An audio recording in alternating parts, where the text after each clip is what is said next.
Okay, hello, good morning to all the medical aspirants. I know I am not uploading videos in 3 to 4 days. I was little bit sick and I didn't get time to get there. Even I recorded one video, but I forgot to switch on my mic. That's why the video got nothing. It's no use. Okay, so yes, from today we are going to continue this regular till Sunday. सो ये chapter first हमने पढ़ लिया the living world 11th class का पहला chapter. Now we are coming to biological classification. मतलब जो भी हमारे लाइफ फॉर्म्स है उसको हम कैसे क्लासिफाई करते हैं. ये प्लांट की किंगडम क्या है, एनिमेलिया किंगडम क्या है, फिर इसके बाद यहाँ पे kingdom Monera, kingdom protista, kingdom fungi, ये 5 किंगडम है क्या. फिर वायरसेस हो गए, उसको हम कहाँ रखते हैं. वायरसेस की तो अभी तक कोई क्लासिफिकेशन ही नहीं पढ़ा. वायरॉइड्स कहाँ रखते हैं, लाइकेंस किस में आएंगे. तो ये पूरा क्लासिफिकेशन को हम देखते हैं. तो आई होप आपको समझ में आएगी. Let's go through it. Biological classification मतलब जो भी आपके लाइफ प्रोसेसेस है उसको हम क्या करेंगे, एक क्लासिफिकेशन देते हैं. जैसे कि आप किसके क्लासिफिकेशन में हो, किंगडम प्लांटी में हो गया, फिर एनिमेलिया में हो गया. Of course you will come into kingdom animalia. तो जैसे कि सिविलाइजेशन जैसे जैसे आए तो यहाँ पे बहुत सारे अटेम्प्ट्स लिए गए ताकि हम लिविंग ऑर्गेनिज्म को क्या कर पाए, क्लासिफाई कर पाए. देखो क्लासिफाई करने का रीजन बेटा ये था कि सबसे मेन चीज तो एक स्टडी इजी हो जाएगी. और बच्चों का कहना है स्टडी इजी कहाँ हो रही है, इट्स गेटिंग और difficult. No it's not. Actually अगर हायर जब आप स्टडीज करोगे तो आपको क्लासिफाई करना आसान होगा ना, कि ये एनिमल्स इसमें आ जाएंगे, ये इसमें आ जाएंगे, इनके ऐसे फीचर्स है. तो आपको डिस्टिंग्विश करना मतलब सिमिलैरिटी और डिससिमिलैरिटी के बेस पे आप पहचान पाओगे. So that is very important. तो यहाँ से हम क्लासिफाई करते हैं लिविंग ऑर्गेनिज्म को. और ये क्यों किया गया था, कोई ऐसा नहीं है कि कोई क्राइटेरिया को लेकर, बट यहाँ पे एक साइंटिफिक रीजन थे इसको करने के लिए, हमारे ऑर्गेनिजम्स के खुद के नीड के लिए भी, या फिर जैसे फूड, शेल्टर और क्लॉथिंग की बेस पे. तो एरिस्टोटल हमारे सबसे पहले साइंटिस्ट थे जिन्होंने बेसिस ऑफ क्लासिफिकेशन को बताया था. इन्होंने कुछ सिंपल मॉर्फोलॉजिकल कैरेक्टर्स लिए थे, जिसके मॉर्फोलॉजिकल और एनाटॉमिकल. मॉर्फोलॉजी मतलब जो भी हम एक्सटर्नल अपीयरेंसेस की बात करते हैं, एनाटॉमी जो भी हम इंटरनल अपीयरेंसेस की बात करते हैं. तो इनको क्लासिफाई कर दिया प्लांट्स को ट्रीज, श्रब्स एंड हर्ब्स में, और एनिमल्स को भी डिवाइड कर दिया दो ग्रुप्स में, जो कि रेड ब्लड और एक नॉट रेड ब्लड, मतलब लाइक व्हाइट ब्लड हो सकते हैं, ब्लू ब्लड हो सकते हैं, मतलब हीमोसाइनिन प्रेजेंट हो सकता है इनके ब्लड में. तो इस तरीके से क्या किया उन्होंने, क्लासिफाई कर दिए एनिमल्स को भी और प्लांट्स को भी. और सबसे पहले साइंटिस्ट जो थे इन्होंने जिसको classification the that was Aristotle. तो अब आते हैं जो हमारे लीनियस है, कैरलॉस लीनियस इनका नाम है. जब two kingdom system of classification, जब प्लांटी और एनिमेलिया किंगडम को डेवलप किया गया तो इन्होंने प्लांट्स और एनिमल्स को रिस्पेक्टिवली देखा. और ये सिस्टम डिस्टिंग्विश नहीं कर पाई किसके बीच में, तो यूकैरियोट्स और प्रोकैरियोट्स और यूकैरियोट्स के बीच में. यूनिसेलुलर और मल्टीसेलुलर, जैसे कि प्लांटी में भी तो यूनिसेलुलर है, मल्टीसेलुलर, बट सब एक ही में है. तो उसको नहीं बता पाए. तो ये सारे क्या हुए, लिमिटेशंस हो गए, कह सकते हैं लिमिटेशंस या फिर ड्रॉबैक्स इनके. And photosynthetic green algae, non photosynthetic fungi organism को क्लासिफिकेशन हमारे ऑर्गेनिजम्स की प्लांट्स और एनिमल्स में वो इजीली तो हो गई, लेकिन उसको समझना लार्ज नंबर ऑफ ऑर्गेनिज्म को इस कैटेगरी में वो आ ही नहीं पा रहा था, because there are lot of organisms still present and still lots of yet to discovered. अभी बहुत सारे तो डिस्कवर्ड ही नहीं हुए है ना. तो यहाँ से टू किंगडम क्लासिफिकेशन हमारा बहुत लंबे समय तक देखा गया. सो आफ्टर दैट जो भी ग्रॉस मॉर्फोलॉजी इसकी देखते हैं तो इसमें आपको उसके अदर कैरेक्टरिस्टिक फीचर्स को भी दिखा, जैसे कि सेल का स्ट्रक्चर क्या है, सेल स्ट्रक्चर को देखा गया. उसके अलावा बेटा क्या देखा, सेल वॉल का नेचर, मतलब जिस चीज से वो बना है. फिर mode of nutrition, MOF, mode of nutrition, sorry MON, mode of nutrition. Habitat कैसी है, मतलब एक्वेटिक है, मैराइन है, टेरेस्ट्रियल है, कैसी हैबिटेट है. फिर रिप्रोडक्शन कैसे कर रहे हैं, रेप्रो मतलब हमारा असेक्सुअल मेथड हो रहा है या फिर सेक्सुअल मेथड हो रहा है. फिर इवोल्यूशनरी रिलेशनशिप, जिसको हम लोग बोलते हैं फाइलोजेनेटिक रिलेशनशिप. तो यहाँ से हमारा क्लासिफिकेशन सिस्टम जो होता है लिविंग ऑर्गेनिज्म का, सेवरल चेंजेस हुए इसमें, क्योंकि ऑफकोर्स ये सारे चीजों को देख करके तब हम किसी चीज को क्या कर सकते हैं, कहते हैं अच्छा अगर आपको ये डिसाइड करना है वो इंसान अच्छा है तो क्या सिर्फ एक ही पैरामीटर देखोगे, of course no, you will draw a series of parameters and then you will see हाँ ये अच्छा है, ये इसको हम बुरा कह देते हैं कि बहुत बुरा है वो, बहुत बुरी है वो, और बहुत अच्छी है वो. So there is a parameters of it, इसके पैरामीटर्स होते हैं, उसके बेस पर हम किसी को क्या करते हैं, अलाइन कर पाते हैं। तो जो हमारे प्लांट और एनिमल किंगडम में एक कांस्टेंट डिफरेंट सिस्टम्स हमें देखने को मिल रहता है, और इसको समझने के लिए जो ग्रुप्स और ऑर्गेनिजम्स तो इसके अंदर लाए गए, और ये किंगडम्स जो थे ये चेंज होते गए नंबर और नेचर किंगडम्स के, मतलब अदर नेचर के बेस पे। तो इसको डिफरेंट साइंटिस्ट ने डिफरेंट तरीके से समझा, टाइम टू टाइम। तो इस तरीके से आगे आपका फिर फर्दर क्लासिफिकेशन को फिर बांटा गया। तो जो अब आते हैं हमारे आर.एच. व्हिटेकर से, he proposed in 1969 a five kingdom classification. Currently तो अभी सिक्स किंगडम क्लासिफिकेशन है, but that is in higher class है, बट अभी आपके 11th लेवल तक क्या है सर, फाइव किंगडम क्लासिफिकेशन है। तो यहाँ से इन्होंने क्या किया, कैरेक्टरिस्टिक्स फाइव किंगडम की बांटी, जिसमें कैरेक्टर्स जैसे कि सेल टाइप, अगर मोनिरा होगी तो कैसा, प्रोकैरियोट्स, प्रोटिस्टा में eukaryotic, fungus eukaryotic, Plantae eukaryotic, animalia eukaryotic, मतलब यहाँ से यूकैरियोट्स एकदम ही अलग हो गए और प्रोकैरियोट्स अलग हो गए। सेल वॉल की बात करें तो इसमें सेलुलोज नहीं होती है, किस चीज से बनी रहती है, तो पॉलीसेकेराइड प्लस अमाइनो एसिड, इसमें कुछ में प्रेजेंट होता है सेल वॉल, इसमें काइटिन की बनी होती है और इसमें सेलुलोज की होती है, एनिमेलिया में एब्सेंट होता है। तो इस तरीके से इसको डिवाइड किया गया, मतलब फंगस से निकाल करके इसको इधर लाया गया। फिर न्यूक्लियर मेम्ब्रेन की बात करें तो इसमें नहीं होते हैं, इसमें प्रेजेंट है, इसमें भी प्रेजेंट है, इसमें भी प्रेजेंट है। बॉडी ऑर्गेनाइजेशन की बात करें तो मोनेरा और प्रोटिस्टा का सेलुलर बॉडी ऑर्गेनाइजेशन होता है, और जो फंगस होते हैं इसमें मल्टी सेलुलर लूज टिश्यूज होते हैं। और प्लांटी की बात करें तो ये टिश्यू या ऑर्गन रहेंगे इसमें, और animalia well developed tissue organ systems present होते हैं। मोड ऑफ न्यूट्रिशन की बात करूं मैं तो ये ऑटोट्रोपिक मोड ऑफ न्यूट्रिशन होते हैं, जिसमें हमारे कीमोसिंथेटिक मतलब केमिकल से भी अपना फूड बना सकते हैं, या फिर फोटोसिंथेटिक भी होता है, कोई कोई हमारे हेट्रोट्रोपिक भी होते हैं जो कि सेप्रोफाइटिक होते हैं और पैरासिटिक होते हैं। ठीक है, फिर प्रोटिस्टा की अगर मैं बात करूं तो वो ऑटोट्रोपिक में हमारे फोटोसिंथेटिक होते हैं और हेट्रोट्रोपिक होते हैं। फंगस हमारे हेट्रोट्रोपिक, सेप्रोफाइटिक और पैरासिटिक होते हैं। प्लांटी हमारे ऑटोट्रोपिक, फोटोसिंथेटिक होते हैं, एंड एनिमेलिया हमारे हेट्रोट्रोपिक, होलोजोइक और सेप्रोफाइटिक होती है। तो ये हमारी क्या है, फाइव किंगडम की क्लासिफिकेशन है, तो आर.एच. व्हिटेकर सर ने दिया था। तो ये जो किंगडम्स को डिफाइन किया गया है इनके द्वारा, उसका नेम क्या दिया है, Monera, protista, fungi, Plantae and animalia. तो सबसे मेन क्राइटेरिया जो क्लासिफिकेशन के लिए इसमें यूज किया गया, जिसमें सेल बॉडी को लिखा गया, सबसे पहला क्राइटेरिया सेल बॉडी कैसी है, मतलब सेलुलर स्ट्रक्चर, बॉडी ऑर्गेनाइजेशन देखा गया, फिर मोड ऑफ न्यूट्रिशन देखा गया, रिप्रोडक्शन देखा गया एंड फाइलोजेनेटिक रिलेशनशिप। तो यहाँ से हमारे कुछ comparative different characteristics five kingdoms के देखने को मिले। अब दो में तो ये नहीं पता चल रहा था ना, बट पांच में अब ये क्लियरली विजिबल तो है, ये हम इसको क्या कर सकते हैं, आइडेंटिफाई तो कर सकते हैं ना बच्चे, तो ये चीज अब पता चली। और इसमें थ्री डोमेन सिस्टम भी आया, जिसमें हमारा प्रपोज किया गया और उसको डिवाइड किया गया किंगडम मोनेरा को दो डोमेन में, एंड बाद बाकी हमारे रिमेनिंग यूकैरियोटिक किंगडम्स को थर्ड डोमेन में डाल दिया गया, और यहाँ से हमारे सिक्स किंगडम क्लासिफिकेशन। ठीक है, अब हम देखते हैं कि जो फाइव किंगडम क्लासिफिकेशन है उसको हम समझते हैं कि कैसे इसकी मतलब कंसिडरेशन में लेते हैं क्लासिफिकेशन सिस्टम। तो सबसे पहले जो क्लासिफिकेशन सिस्टम हुई थी उसमें बैक्टीरिया, ब्लू ग्रीन अलगी, फंगाई और मॉसेस, फर्न्स, जिम्नोस्पर्म्स और एंजियोस्पर्म्स, ये सब किसके अंदर थे, प्लांट्स के अंदर थे। और ये जो कैरेक्टर थे ये एकदम अनफिट था इस होल किंगडम के लिए ऑर्गेनिज्म, इसलिए इसको क्या किया, सेल वॉल के बेस पे बांट दिया गया।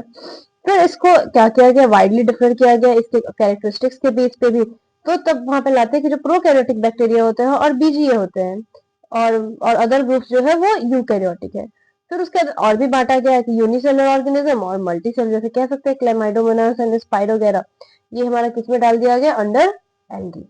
तो क्लासिफिकेशन जो है वो डिफरेंशिएट नहीं करती हमारे हेट्रोट्रोपिक ग्रुप को, जैसे फंगाई, और ऑटोट्रोपिक ग्रीन प्लांट्स को, बट ये हमारे कुछ कैरेक्टरिस्टिक डिफरेंस में वॉल कॉम्पोजिशन को देखा गया। फंगाई जो होती है वो काइटिन की बनी होती है, और काइटिन होते हैं इनके वॉल्स में, और ग्रीन प्लांट्स में क्या होते हैं, सेलुलोजिक वॉल होती है। वैसे कुछ कैरेक्टरिस्टिक्स अगर हम देखें, कंसीडर करें, तो हमारे फंगाई जो होता है वो प्लेस्ड है सेपरेट किंगडम फंजाई में, और जितने भी प्रोकैरियोटिक ऑर्गेनिज्म है वो किसके अंदर प्लेस्ड है, मोनोकैरियोटिक किंगडम मोनेरा में, और जितने भी यूनिसेलुलर यूकैरियोटिक ऑर्गेनिज्म है वो किसमें है, किंगडम प्रोटिस्टा में। और किंगडम प्रोटिस्टा को टुगेदर लाया गया किसमें, क्लेमाइडोमोनास, कॉलेरा, जो कि अर्लियर पहले अल्गी में थी प्लांट्स के अंदर, बट अब इसमें दोनों में सेल वॉल है, पैरामीशियम, एमीबा, तो ये सारे आपके किसमें आ जाए, किंगडम प्रोटिस्टा में।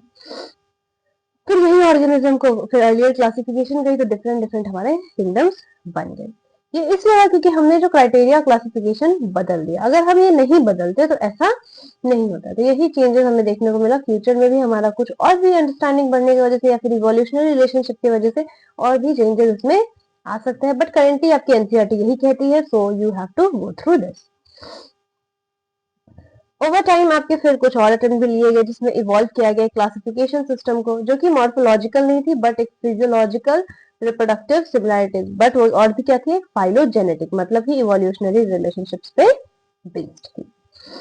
इस चैप्टर में ही हम पढ़ेंगे किंगडम मोनेरा प्रोटिस्टा, जो कि वेटिकर सिस्टम ऑफ क्लासिफिकेशन है इसको, और किंगडम एनिमेलिया और प्लांटी के लिए हमारा chapter 3rd and 4th already present है। So let's start with kingdom Monera. तो जो बैक्टीरिया होते हैं ना, ये 4 मेंबर्स होते हैं किंगडम मोनेरा के। ये हमारे सबसे अबंडेंट माइक्रो ऑर्गेनिजम्स होते हैं। बैक्टीरिया हमारे लगभग हर जगह होते हैं। हंड्रेड्स ऑफ बैक्टीरिया जो होते हैं हमारे प्रेजेंट होते हैं। हैंडफुल मतलब एक मुट्ठी अगर मिट्टी लोगे तो उसमें like hundreds millions of bacteria present रहेंगे। हंड्रेड्स ऑफ बैक्टीरिया ही है, हम तो 100 ही, ठीक है। उसके बाद ये एक्सट्रीम हैबिटेट्स में भी रहते हैं, जैसे कि हॉट स्प्रिंग्स में पाए जाएंगे, डेजर्ट्स में होंगे, स्नो में होंगे, और ओशंस के एकदम डीपर साइड में भी आपके ये बैक्टीरिया पाए जाएंगे। मतलब बैक्टीरिया कहाँ कहाँ पाया जा सकता है।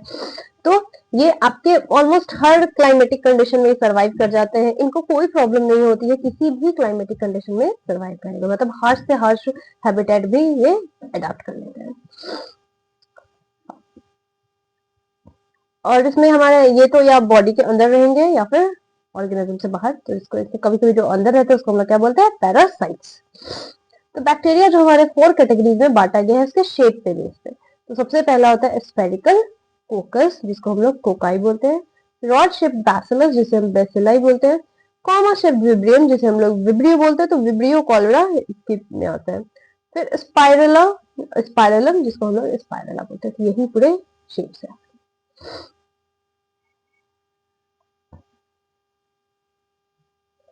तो जैसा कि जो हमारा बैक्टीरियल स्ट्रक्चर है वो बहुत ही सिंपल होता है और ये वेरी कॉम्प्लेक्स है बिहेवियर में। देखो स्ट्रक्चर सीधा साधा है, यू मतलब सोचो प्रोकैरियोटिक टाइप का इसके सेल है, लेकिन ये कॉम्प्लेक्स है जब इसके हम बिहेवियर को देखते हैं। इसका बिहेवियर बड़ा अलग है।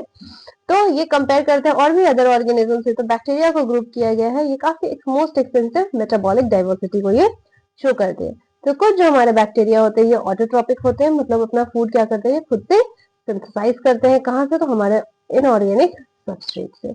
और ये हमारे फोटोसिंथेटिक ऑटोट्रोपिक भी हो सकते हैं और कीमोसिंथेटिक ऑटोट्रोपिक भी हो सकते हैं।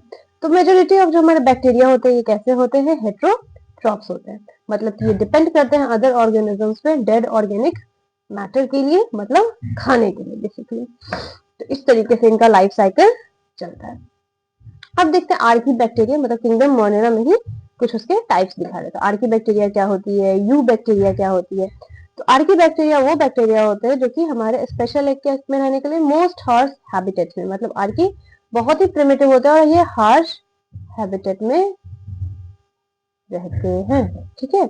जैसे एक्सट्रीम साल्टी एरियाज में जो रहते हैं उसको हम लोग बोलते हैं हेलोफाइल्स। याद रखिएगा हेलोफाइल्स किसके लिए यूज किया गया है, वैसे बैक्टीरियाज जो कि एक्सट्रीम साल्टी एरियाज में रहते हैं। साल्टी एरियाज कहाँ, ओशंस में रह सकते हैं, है ना। हॉट स्प्रिंग्स में रहते हैं जिसको हम लोग थर्मो एसिडोफाइल्स बोलते हैं। मार्शी एरियाज जो दलदल एरिया में रहते हैं उसको हम लोग मिथेनोजेन्स कहते हैं।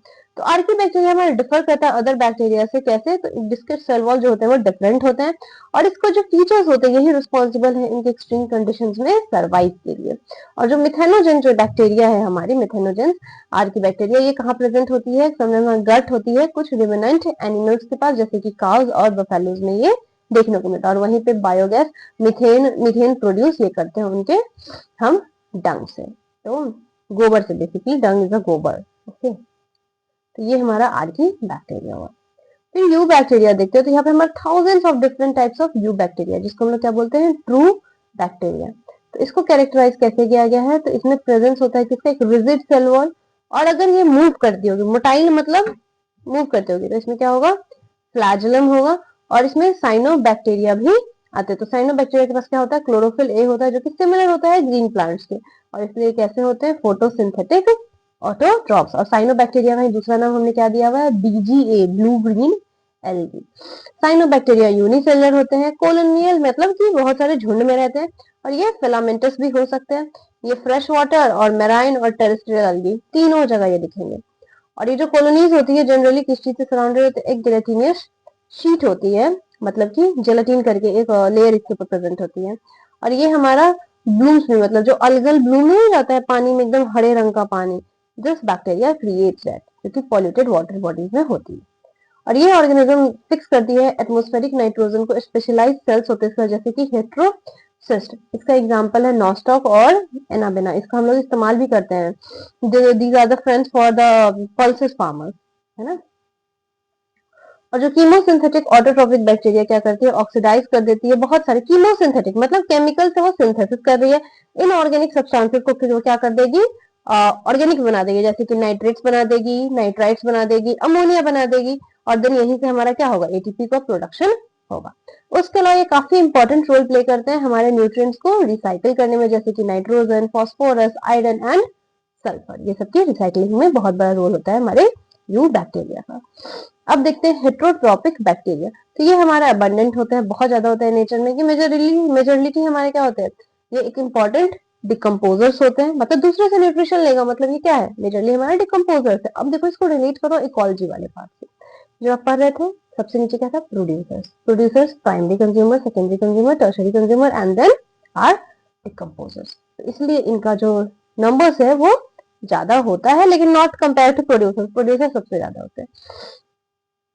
उसके बाद इनमें सिग्निफिकेंट आपको इम्पैक्ट भी दिखेगा ह्यूमन अफेयर्स में, और ये हमारे हेल्पफुल होते हैं, जैसे किस चीज में, तो कर्ड मेकिंग, मतलब हाँ, कर्ड फ्रॉम मिल्क बनाने में, प्रोडक्शन ऑफ एंटीबायोटिक्स में, नाइट्रोजन फिक्सेशन करना लेग्यूमिनस प्लांट्स में, मतलब लेग्यूम्स के रूट्स में। और ये हमारे कुछ पैथोजेंस जो होते हैं वो डैमेज करते हैं ह्यूमन बींग्स को, क्रॉप्स को, फार्म एनिमल्स को, पेट्स को, तो जैसे cholera, typhoid, tetanus, citrus canker, ये हमारे वेल नोन डिजीज है जो कि अलग अलग बैक्टीरिया इसको कॉज करते हैं। जैसे कॉलेरा किससे होता है, विब्रियो कॉलरी, टाइफाइड,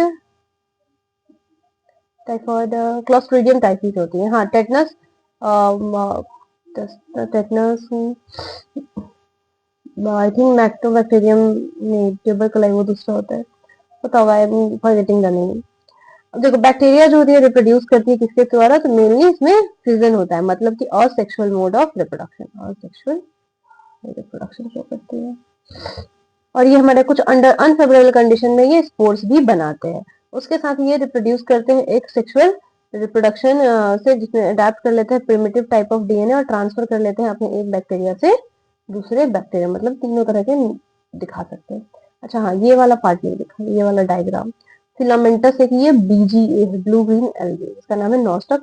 इस पे पहले क्वेश्चन आती थी कि ये स्ट्रक्चर क्या है, तो हेट्रोसिस्ट। तो हेट्रोसिस्ट का काम क्या है, तो एटमोस्फेरिक, मतलब जो एटमोस्फेरिक जो, अरे यार क्या प्रॉब्लम है, व्हाट्स द हेल, हाँ, जो आपके एटमोस्फेरिक प्रेशर होते हैं, मतलब एटमोस्फेरिक नाइट्रोजन होते हैं, उसको ये फिक्सेशन करने का काम करते हैं। यहाँ पे लिखा है ना, organism fix atmospheric nitrogen in specialised cells called heterocyst, तो यही पे होता है।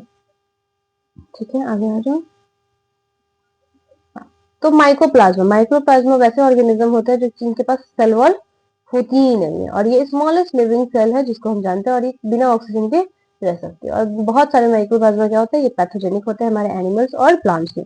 देखो ऐसे ही डिवीजन हो रहा है, डिवाइडिंग बैक्टीरिया, मतलब फ्यूजन को दिखाया गया है। तो याद रखना बैक्टीरिया में कौन सा फ्यूजन भी होता है, स्पोर्स भी होता है, और सेक्सुअल अगर करते हैं तो प्रिमिटिव टाइप ऑफ डीएनए को ट्रांसफर कर लेते हैं एक बैक्टीरिया से दूसरे बैक्टीरिया में। ठीक है, तो आज हमने किंगडम मोनेरा देखा, कल हम लोग किंगडम प्रोटेस्टा देखेंगे। आई नो थोड़ा डिसकंटिन्यूटी हो गई है, ये कभी मैंने सोचा नहीं था कि इतनी जल्दी हो जाएगी, हाँ, बट द रीजन थोड़ा कुछ और भी इशू था तो इस वजह से हो गई। सो ठीक है, मैं नेक्स्ट लेक्चर से अपडेटेड रहूंगी। So I hope you are all doing well, and हाँ, क्वेश्चंस बेटा प्रैक्टिस कर रहे हो। If you are not practicing the questions there is no benefit. मैं हर सब्जेक्ट के लिए ये बात बोलूंगी, मतलब if you are preparing for NEET examination, you are preparing for next examination, you are preparing for ICAR या फिर any examinations, you must attempt the questions. एक दिन में कम से कम, अब आपका टाइम ऐसा है, दिसंबर का टाइम चल रहा है, कोई भी एग्जाम आपका मई में ही होगा, मतलब you have 6 month, enough month, not 6 month like कह सकते हैं चलो ठीक है 4 मंथ, 6 मंथ बोल दूंगी तो फिर बोल दूंगी कि मैम 6 मंथ ऐसा नहीं होता है। हाँ, at least you have 4 month, so you can get there. So do your best. I hope you will do the practice the questions. At least her subject में तो करना शुरू करो. कम से कम बायो में अगर बनाते हो तो 100 क्वेश्चन एक दिन में बनाओ, फिजिक्स में 50 और केमिस्ट्री में 50, ऐसे कर लो. ठीक है, अगर 360 मतलब 180 क्वेश्चन वैसे भी करके बना सकते हो, है ना. ठीक है, ओके, बाय बेटा.